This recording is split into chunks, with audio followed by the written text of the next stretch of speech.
보통 사람들은 이용하던 중고 차량을 처분할 때 국내 중고차 시장 몇 군데만 비교해본 후 그중 견적을 높게 부르는 곳에 팔거나 중고차 매매 앱을 통하여 국내 시장 위주로 매매를 하게 됩니다. 하지만 국내에서 중고 차량 시세를 매기게 되는 기준은 거의 대부분 비슷하기 때문에 견적의 차이가 크지 않게 됩니다.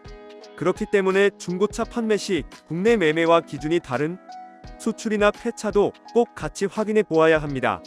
하지만 중고차를 매도할 때 수출이라는 것은 많이 알려지지 않고 생소하기 때문에 어렵게 느껴질 수 있습니다.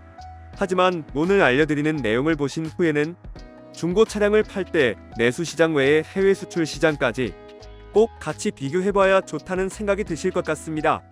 중고 차량 시세를 알아볼 때 참고하는 사이트를 보게 되면 같은 차량, 같은 옵션이더라도 주행거리에 따라 시세 차이가 크게 나는 것을 확인할 수 있습니다.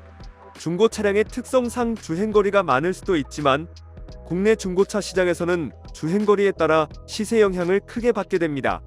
키로수가 20만 킬로미터를 넘어가는 경우 일반적인 시세보다 훨씬 금액이 떨어지거나 심지어 딜러가 인수 자체를 하지 않는 경우도 생길 수 있습니다. 아무래도 국내 중고차 소비자들은 주행거리 낮은 것을 선호하기 때문에 자연스럽게 금액이 떨어질 수밖에 없습니다. 하지만 중고차 판매 시 수출로 진행할 경우 주행거리가 많더라도 차량 상태에 이상만 없다면 국내 중고차 시세보다 크게 떨어지지 않게 됩니다.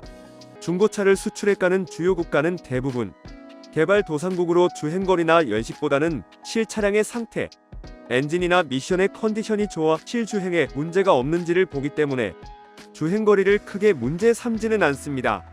주행거리가 많아 국내 시세에 대한 감가가 크다면 수출 시세를 꼭 비교해보는 것이 좋습니다.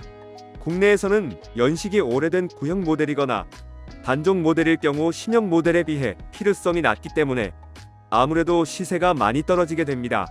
하지만 수출의 경우 해당 차량을 선호하는 나라에 매도가 가능하기 때문에 국내보다 높은 시세를 보이고 있습니다.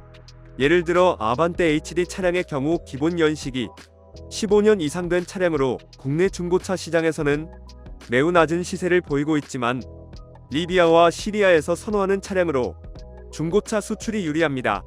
국내에서는 수동 미션 차량 경우 포터나 봉고 같은 화물 차량이 빼고는 거의 대부분이 오토미션을 선호하기 때문에 필요성이 매우 낮으며 그만큼 시세 또한 낮게 됩니다. 하지만 수출의 경우 차종에 따라 차이가 있긴 하지만 수동 미션이라고 해서 크게 감가가 되지는 않으며 일부 차종의 경우 오히려 오토미션 차량보다 좋은 시세에 매도되기도 합니다. 내 차량을 중고로 매도할 때 주행거리가 있고 연식이 있다면 국내에서는 시세가 생각했던 것보다는 높지 않을 수 있습니다. 하지만 중고차 수출 같은 경우 주행거리나 연식보다는 현재 차량의 상태를 더 중요시하고 값을 매기는 기준 또한 다르기 때문에 차량 매도 시 국내 시장 외에도 수출 시장도 꼭 비교해서 더 좋은 시세로 매도를 진행하면 좋겠습니다. 구독과 좋아요 그리고 알림 설정 하셔서 매주 자동차에 대한 다양한 설명 들어보시고 설명 영상뿐만 아니라 화물차 계약 영상, 매매 영상 다양하게 있으며 디젤 트럭 어플을 통해 화물차 영업용 번호판 최고가 견적 실시간으로 받을 수 있으니 많은 관심 부탁드립니다. 감사합니다.